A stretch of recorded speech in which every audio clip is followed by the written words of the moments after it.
participating. I've had the privilege of being the Reagan-Bush chairman here in Orange County. We welcome you all to your own home, really, here in CO Beach. And to begin the program, we will introduce the special guests that are here to be on the platform with the Vice President. First, remember the assembly from your area, Dennis Brown. Dennis?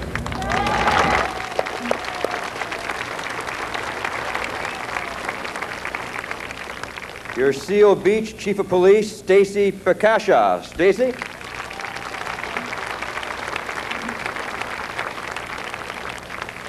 Our chairman here in Orange County of our Republican Party, Lois Lundberg.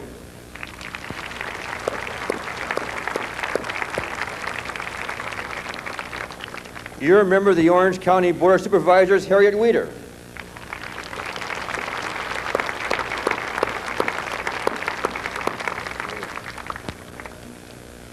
Member of the LA County Board of Supervisors and Vice Chairman of the California Republican Party, Mike Antonovich. Mike, welcome to Orange County.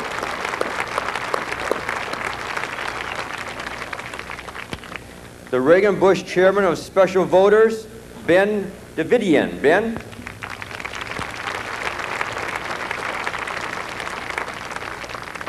And the Reagan-Bush National Appointee on the Senior Citizens Task Force, Janet Goski. Janet?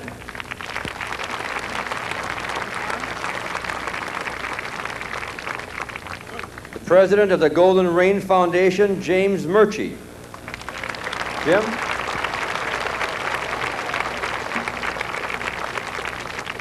Administrator of the Golden Rain Foundation, John Lafferty. John?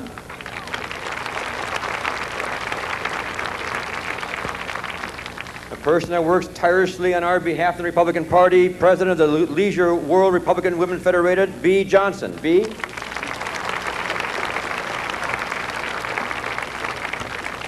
The first Vice President of the Leisure World Republican Women Federated, Carolyn Potee. Carolyn?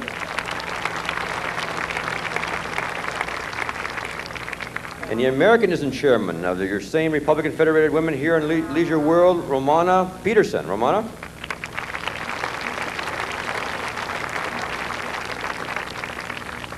And our next congressman from this area, Bob Dornan. Bob?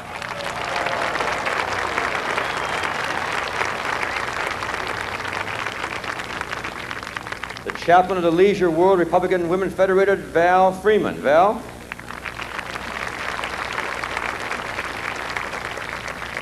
And your present congressman from this area also, Congressman Dan Lundgren. Dan?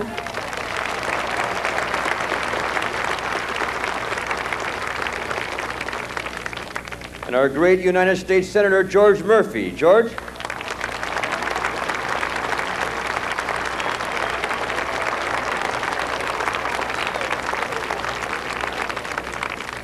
And the second Vice President of the Leisure World Republican Federation and California State Chairman of Seniors for Reagan-Bush 84, Bonnet Winner. Bonnet?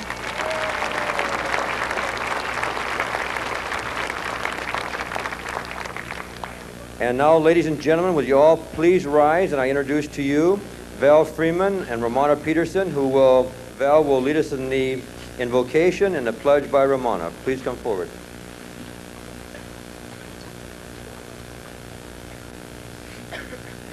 Let us bow our heads for a moment of prayer. Heavenly Father, we thank you for this day and for the purpose that brings us together, shared political interests. Grant us courage and determination to undertake whatever work is necessary to accomplish goals that will benefit the citizens of our country and be acceptable to you. We are a nation richly blessed. We have the privilege of choosing our leaders. Let every citizen know that by accepting the responsibility of voting, we will keep our country strong. Help us to stand for what is good in mankind, for having the courage and stability to pursue that which is best for all people. Protect our beloved President Reagan, our speaker here this morning, Vice President Bush, and all candidates in these last few weeks of their campaigning. We ask your blessing on this meeting in its efforts to be of service to our nation. In your holy name we pray. Amen.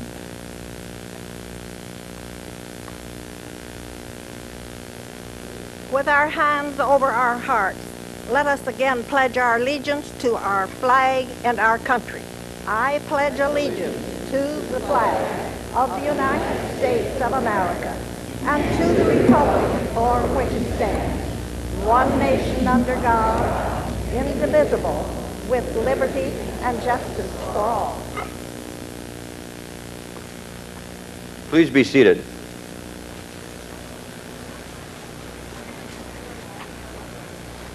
How many of you folks had a chance to see the president kick off his rally here in Fountain Valley this past 3 weeks ago? Not many, so therefore we're privileged today, aren't we?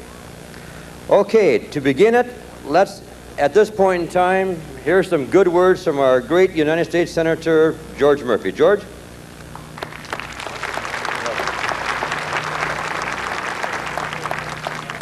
Well, I'm pleased to be here. Exactly 20 years ago today, I was campaigning here in Seal Beach, and I had very little chance of election. But fortune smiled because all the ladies went to work, gentlemen went to work, and I got more votes for the United States Senate than anybody ever got in this state before or since. Can you? I have had the great privilege of knowing President Reagan for over 40 years. He is without question one of the finest gentlemen it's ever been my privilege to know. He did the greatest job as governor of the state of California in the memory of man, and he has done the most efficient, extraordinary job as President of the United States while he's been in Washington the last 3.5 years.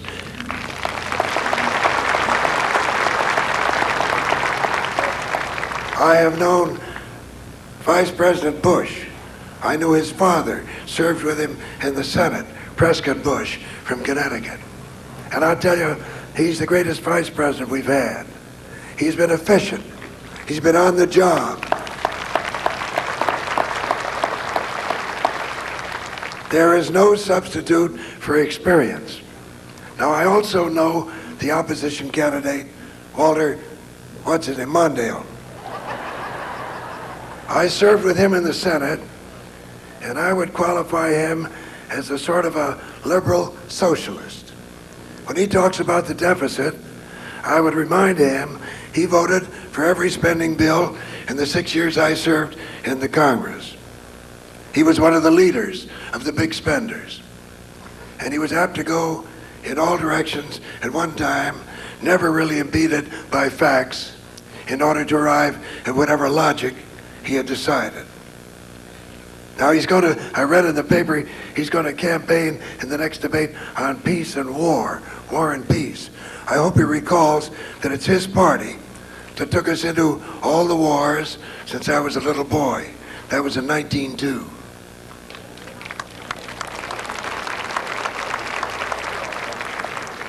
Our parties got us out. Now, with regard to his running mate, Mrs. Zaccaro Ferraro, if you can say that, that's not easy. I think they've cast her in the wrong job. She should be their Secretary of the Treasury because with her flair for fancy figures, I'm sure she could get rid of the whole deficit by Christmas time without any trouble. I'm pleased to be here and work like you've never worked before. This, without question, the most important election in the history of this great nation. Without question, we have the finest two candidates we've ever had. And without question, this is the time for the United States of America, greatest nation ever put on earth by the good Lord, to take back the leadership, world affairs, bring peace, prosperity, not only to the United States, but the entire world. Thank you very much.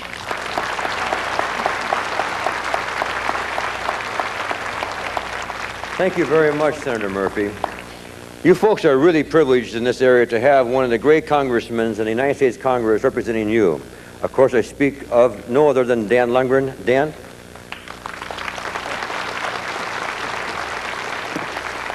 It's a particular pleasure for me to be here, not only because I'm privileged to serve you folks and represent you in Washington for 6 years, but the speaker before me, George Murphy, was my employer 15 years ago in the United States Senate.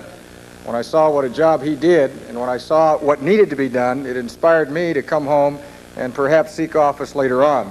So I want to tell you, George Murphy did a tremendous job while he was in Washington, D.C. His campaign started here. 6 years ago when I ran successfully, my campaign started here. 4 years ago when President Reagan was seeking office, his campaign started here. And so it's fitting now that as we go into an effort to try and re-elect President Reagan and Vice President Bush, that Vice President Bush visit us here to see what the great people of Leisure World have done in the past for Ronald Reagan and the Republican Party, and to know that we're going to do that this time around. The power you just felt is the power that I feel.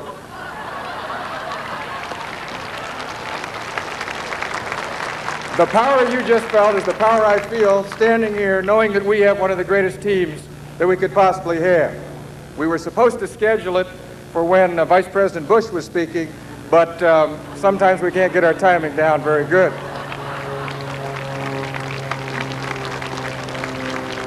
I just want to say to you that it's my privilege to represent you, and it's my privilege to basically invite the Vice President here to see you, to see what it is we have here, because truly the Leisure World phenomena is something that we ought to take across the country.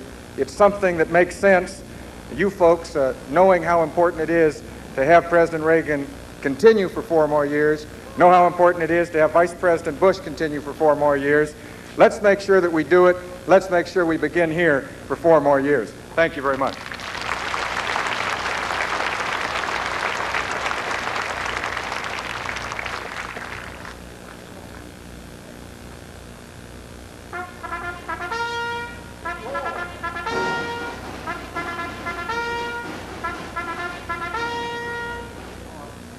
Ladies and gentlemen, the Vice President of the United States and Mrs. George Bush.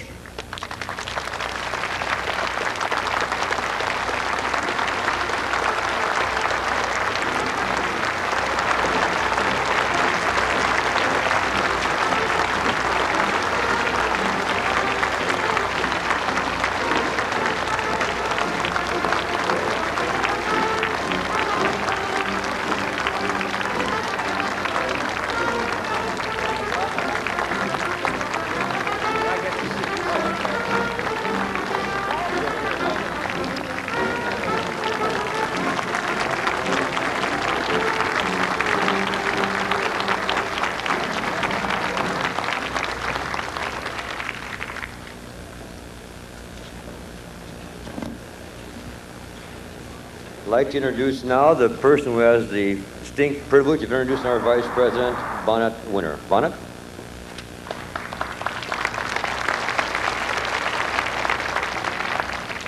Thank you very much, Supervisor. And good morning, everybody. I think I've said good morning to half of you running up and down the steps. Good morning to the other half. As State Chairman for Reagan Bush, 84, and as a resident of Leisure World, I would like to extend our warmest welcome to all of our visitors and honored guests. We are all excited about our very special guest today, and I'd like to tell you something about him. President Ronald Reagan called George Bush the best vice president we've ever had, and no wonder.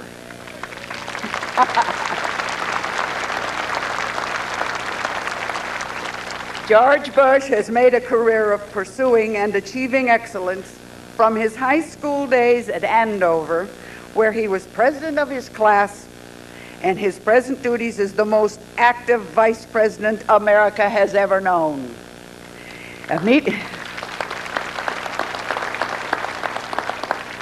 Immediately after graduating from high school, Vice President Bush enlisted in the United States Naval Reserve, where he completed his combat flight training to become the youngest pilot in the U.S. Navy.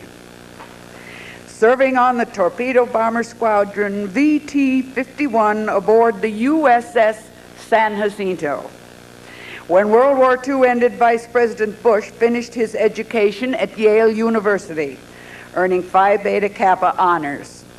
From there, he struck out on his own and eventually founded, with John Overby, the Bush Overby Oil Company.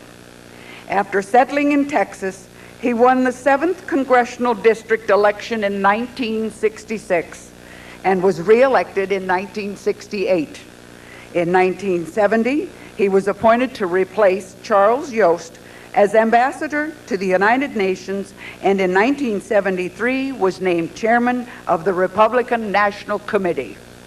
He has served his country with such distinction that President Gerald Ford in 1974 sent him to China as chief U.S. liaison to direct the 226-person contingent, a mission completed in 1975. In 1976, the Senate confirmed him as director of the Central Intelligence Agency, and the rest we know. It is with deep respect and honor and with real enthusiasm that we welcome the Vice President of the United States, the Honorable George Bush.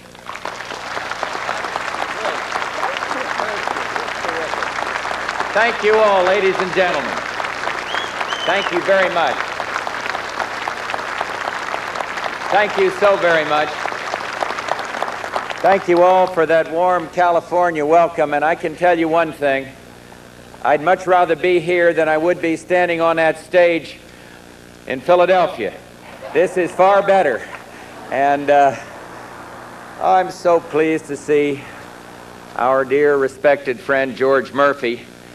He never looked better in his life. And what leadership he brought this wonderful state. What steadfast adherence to principle. He is absolutely outstanding in the United States Senate. And fortunately, we're having other great people like it. Pete Wilson is doing an absolutely superb job in the Senate also today, following in the great Murphy tradition.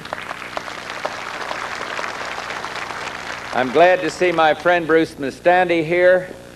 I want to say that though some of you may not be in his district per se, I hope you'll work hard to send Bob Dornan back to the Congress. We can win this seat, we need it, and we have an outstanding candidate.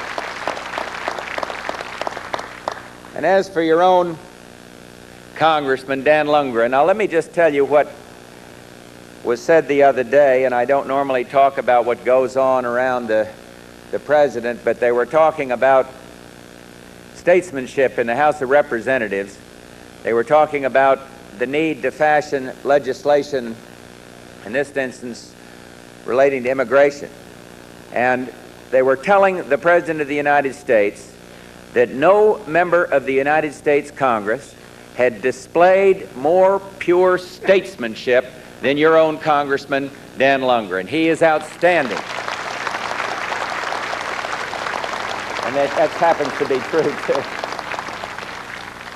And as for Bonnet, thank you for putting all this on. Thanks this marvelous orchestra here. And let me tell you, what I'm supposed to do today is walk down here and answer questions, which I will be glad to do. But first, just a brief statement. I understand you canceled a ping pong match or ping pong tournament that was going on here, and I'm glad to see you sort those priorities out. But I'd like to engage in just a little bit of verbal ping pong. I have always thought of politics as one of the most exciting spectator sports, but there are certain ground rules to politics as there are to sports. And most of them aren't written down in any rule book, and they're a matter of history and they're a matter of tradition. And usually both sides are pretty good about abiding by those rules. But just as in sports, when a team's way down in the fourth quarter and the clock's running out, they begin to get a little desperate. And that's when they start bending and breaking the rules. And in football, if somebody clips you, that's called a cheap shot. And I just want to repeat today what I said last Thursday in our debate. Our opponents have been getting off a lot of cheap shots at our president. And today, we're going to blow the whistle on Mr. Mondale and his teammate. In their desperation, out of sheer desperation, they are demagoguing the Social Security issue up and down this country. And in a very literal sense, they've been trying to scare up a few votes. And we think they're acting disgracefully. We think they should stop. And they're trying to needlessly frighten the seniors in this country with unfounded charges against Ronald Reagan. So let me just, before answering your questions, set the record straight. This president will not cut benefits for present or future Social Security recipients. He said it over and over again. No matter what the opponents say, this is the truth.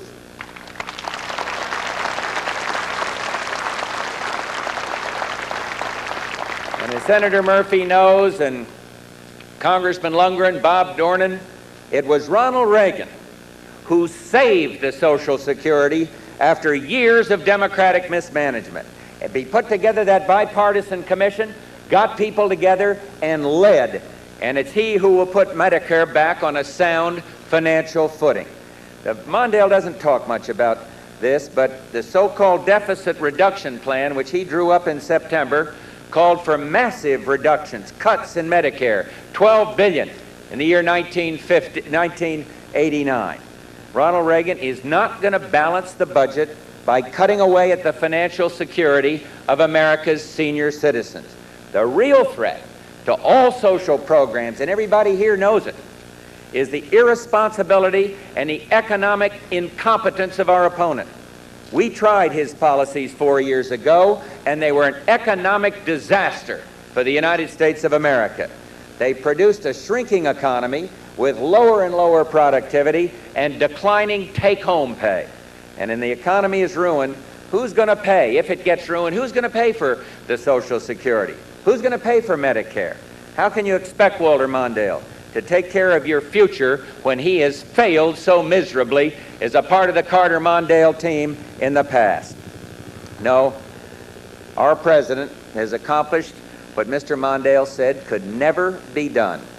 A strong, lasting recovery without the cruelest tax of all, without that overburdening double-digit tax of inflation.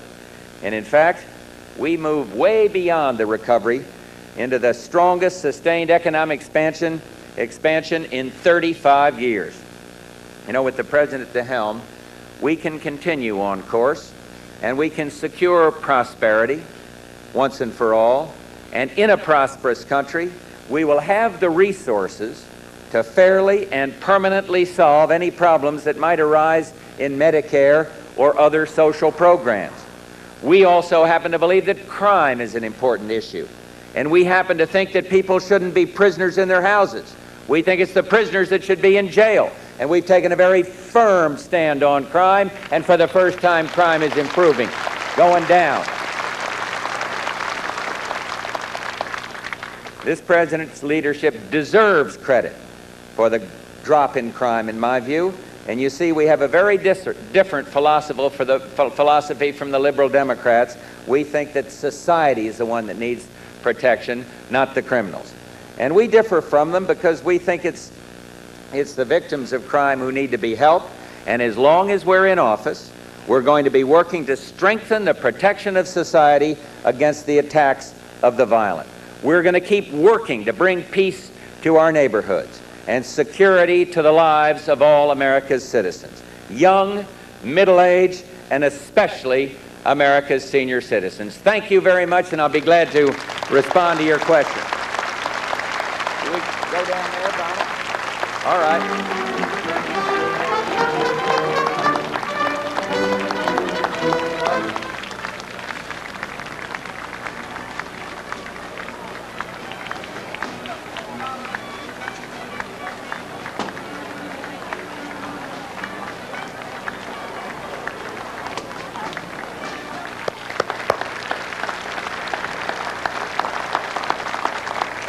Okay, now we begin our most important part of the program. We want to thank the Vice President very much for his comments. I think it's very clear by his statement, by the President's statement, that Walter Mondale now owes an apology to the American seniors for his frightening them concerning the issue of Social Security. So therefore, Mr. Vice President, let's have your apology now. The ground rules. The Vice President has consented to respond to your questions, whatever questions you have. So therefore, Bonnet, it's your show, and please take it on from here. Thank you. The microphones are placed in either place. Those of you that have questions, please rise. Do not move. The microphones will come to you.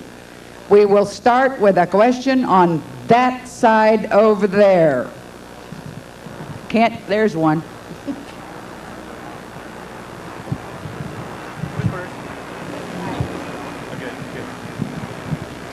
I move faster than he does. Mr. Vice President, because polls all across America have consistently shown that the majority of citizens do not support a nuclear freeze, and because Mondale and Ferraro have repeatedly stated they intend, if elected, to negotiate with the Russians for a nuclear freeze treaty, shouldn't this dangerous promise of theirs be criticized more than it has been? And shouldn't President Reagan's hope for a verifiable nuclear reduction treaty be stressed oftener as well? Well, let me say that you've kind of outlined our philosophy and our approach. And what would happen with a freeze?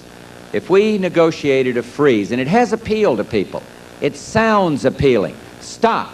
Let's just stop. But what would happen there, and let me just speak to you about it in terms of our allies in Europe, what you would do is lock in immediately almost monopoly. The Soviets having in excess of 1,200 intermediate nuclear force weapons, warheads, and the alliance maybe just a handful. It used to be 0 for the alliance. Now there's been a few Pershing IIs deployed. So what you would do is say, in an effort to get this freeze, we would lock Europe, our European allies, into inferiority. Our position was saying to the Soviets, let's get rid of an entire generation of intermediate nuclear force weapons.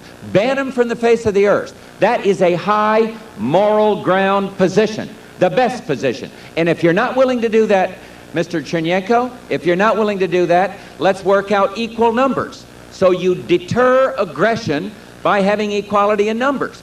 But a freeze, and you're absolutely right, ma'am, a freeze would lock in near monopoly for the Soviets. And the way you keep the peace is to keep this country and our allies strong and to deter aggression by having relative balance there. So we are strongly in favor of something that is much better than a freeze. And tell your friends and tell your neighbors, because we haven't gotten the message out. I had a good shot at this in the debate the other day. Tell them that what this president really wants is a major reduction in these deadly weapons that is totally verifiable. One example, I was asked by the president to go to Geneva to put on the table a treaty to ban all chemical weapons. I said, look, it's 1983 it was when I put it on that table, and let's get rid of them. Let's sit down, Soviet leaders, and do a favor to the whole world. Let's ban chemical weapons. And we also said, let's each guarantee that the other will know we're keeping our word, and that gets to your point on verifiability. We'll open up in a way that we've never done before, and you can come and take a look at the facilities. And then you open up in a way that you've never before, and let us take a look. And then we can assure our grandchildren that they don't have to worry wherever they are, Soviet Union, bloc countries, neutral countries, United States, allied countries, never have to worry again against chemical weapons. They have been unwilling to do this. We are going to press on for significant reductions that are verifiable. And one last point, and I made it in this debate the other night, and it's a very valid foreign policy point. The Mondale, Ferraro are jumping all over us for not sitting down with the Soviet leaders, and yet this president was the one that restored the Gromyko talks. They were knocked off under Carter Mondale. But if you were a Soviet leader and you saw one side that before you negotiated, before you even went to the table, said, I will give up the MX, I will cancel out the B-1 bomber, I will go for a freeze that locks our allies in Europe into inferiority, I will not go forward with the nuclear carriers. If you saw that, and you're a tough negotiator, and believe me, those Soviets are. I've been dealing with them for a long, long time. If you saw that, wouldn't you sweat it out for another 3 weeks? Wouldn't you wait hoping that somebody would come into office that would give you, unilaterally, with no negotiation, all of those things? Ronald Reagan was willing to talk. He is not going to unilaterally make concessions to get these people to the table. When they see they're going to have this strong, principled president to deal with for 4 years, I believe they'll come to the table. I believe we can get what no other administration has gotten, a reduction. Why? Because it is in the Soviets' interest, just as it is in the interest of the free world in the United States. Thank you. We'll now take a question over here on this side.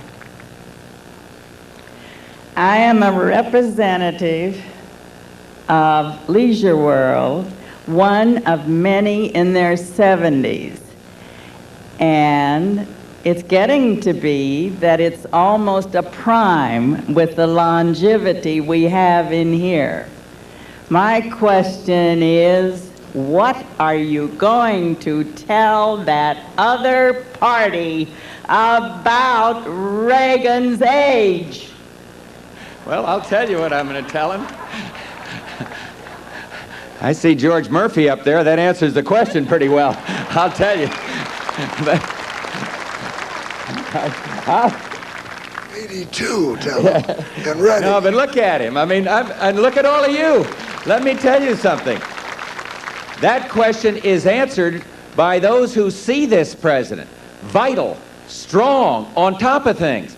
I sat in the meetings with Gromyko. I heard him with no notes command the total detail of the subjects. And this is what the American people see, perhaps not in as much detail. So they see him as strong. They see him as on top of the situation. They see him not only strong out there with these issues, but they see him physically strong. And I don't think the Democrats dare bring it up because they know it's wrong. We have strong leadership. And no matter how old you are, we have strong, principled leadership, and the whole world knows it. Our allies, the opposition, and everybody in the United States of America. That's the answer to it.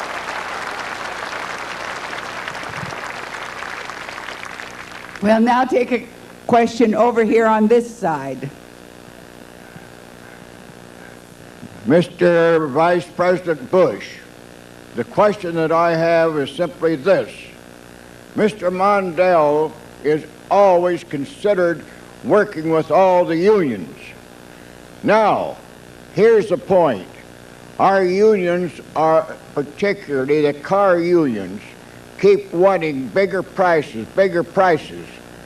Now our car, all of our car people are starting to go away.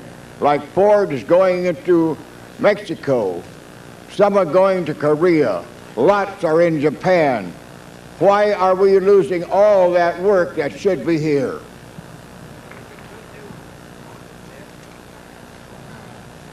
No fair. There it is. There's a good new trend. I met with some Japanese businessmen in Alabama the other day, and they are opening, and so are the Germans, factories in this country that employ Americans, and that's what we want. What we don't want in terms of, and I think you raise a good point on cars, what we don't want to do, though, is go to protection legislation. Both of our opponents support what is known as domestic content legislation. And that has appeal because it says we're going to protect some jobs in the auto industry. But it's wrong, because what it does, what the statistics show is that if you go that route, you'll throw two of your neighbors out of work. We've got to sell abroad as well as buy from abroad. So we should make the United States as efficient as possible. I think recent negotiations demonstrate that we are getting more productivity back into the auto business. We should encourage people to invest in our country to create American jobs, but we must not go the protection route that's going to raise the cost of products and thus inflation for every single American. We can compete. So our role as an administration is to press for free access to their markets, press for fairer access to their markets, whether it's in agriculture or in industry or whatever it is, and then have our wage increases be in consideration of productivity, but we cannot and must not as a great country, go the protection route. The worst depression that we ever had, and some may remember it, the 30s, came about when we turned inward and went into those Smoot-Hawley protective tariff days, and our markets dried up abroad, our people were thrown out of work day in and day out. So the answer, productivity, competition, expand our markets abroad, resist the siren's call for protection that Mr. Mondale is sounding for the United States of America. Thank you. We'll take one more over on this side. Mr. Vice President, when Ronald Reagan was here 4 years ago, he said that if he was elected president, he would not reduce Social Security benefits. Yet, during the Reagan administration, some 500,000 persons on disability Social Security pensions had their pensions taken away. The court ordered half of them restored. The question is, why should we believe President Reagan when he says that he would not reduce Social Security benefit if he elected to a second term? Because the record has been that he had...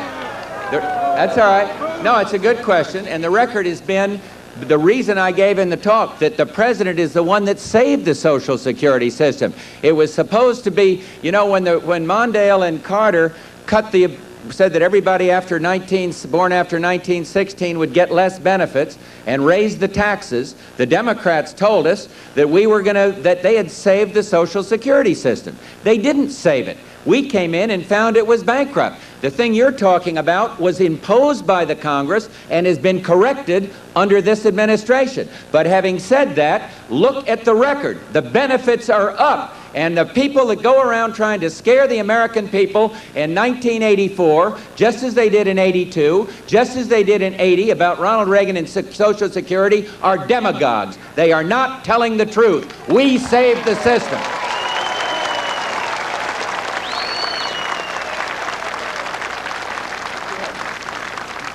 How many more you want to go? Sure. I don't know whatever the time is. 5 minutes. Okay, one more over on this side, please. Okay. We are all concerned about the fishing industry on both coasts. The West Coast is in trouble with the closing of Sunkist, and on the East Coast, the new boundary line giving Canada more important of the old fishing grounds around New Bedford. What can we do about it? We have taken the fishing case with Canada to the courts. The State Department is handling that, and I can't predict for you what the adjudication is going to be. We're in a major hearing with them now in the courts, and let's hope out of that we get some relief in an international justice sense. We do need it, and we do have to see that, as I said earlier, we don't mind competing with anybody, but we want to be able to compete fairly. We think we have a very good case, and we want to see it adjudicated in our favor. Yes, sir. Mr. Vice President, in answer to this gentleman's question a few moments ago, I'm wondering why we can't take education and welfare from our Social Security system. Well, I think those benefits have evolved. We've claimed that and feel we will keep those benefits, but we believe that the system can, in the existing condition, be kept sound. So we're not proposing cutting them out. I think if everybody went back into hindsight, they might say that as people have added one and one different programs in there, the financial burden, and I think that's what I get from your question, has been increased. Now we are presented with certain facts. We are going to keep the benefits. We are going to keep the system sound. And the best way you do it is the way they failed in the past, and that is through getting this economy out of whack. Inflation off the charts, interest rates so they're impossible, because Social Security and the preservation of existing benefits, and that's what we're pledged to do, whether we all agree with each one that's in there, we're pledged to keep them. But the whole system depends on the sound economy, and that, I think, is the way we accommodate for the changes in the law that have been made over the years.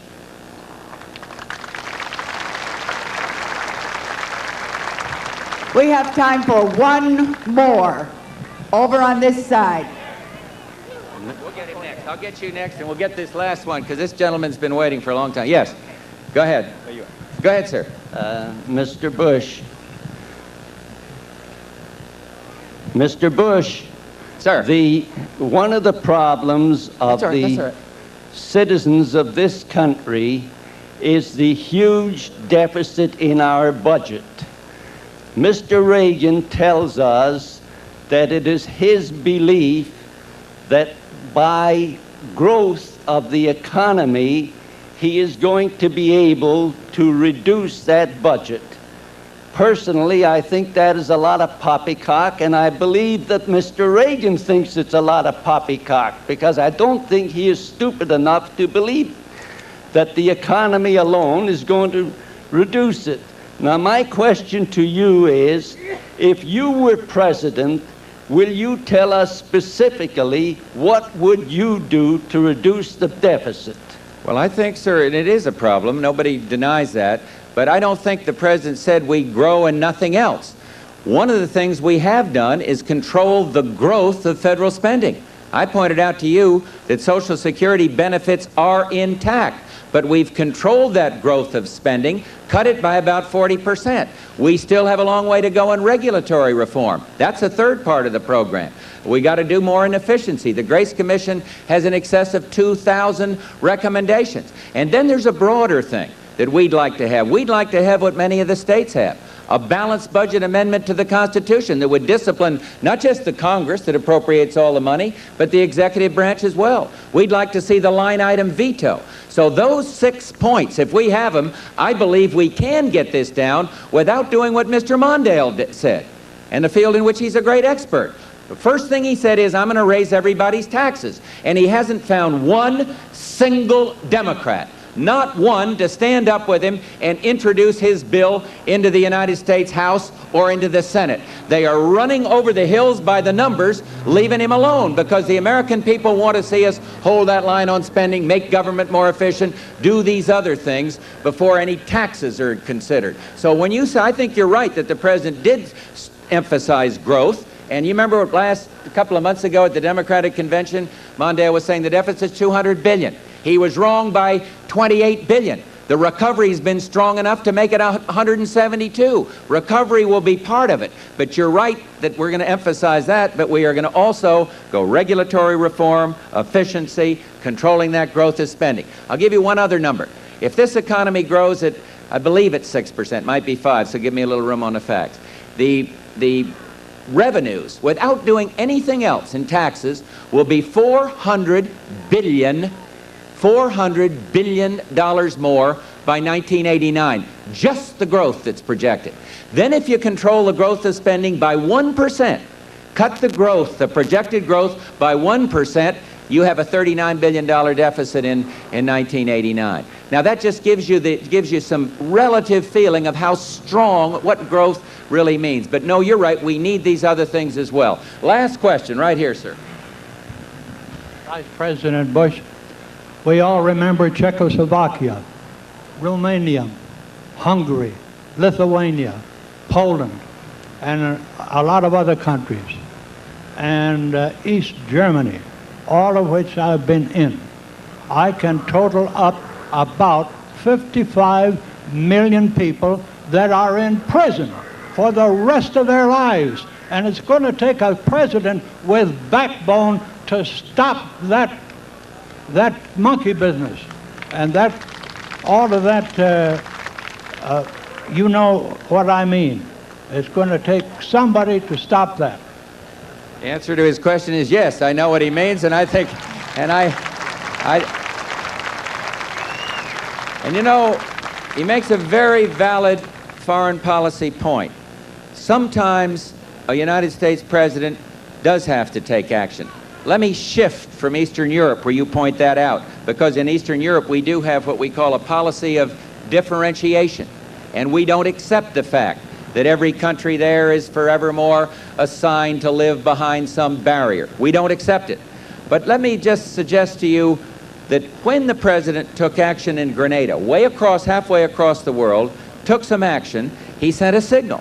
And that signal is, this president is willing not only to look after the lives of those 1,000 kids that were in jeopardy, and they all came back and say so for the most part, but to give democracy a chance in this hemisphere.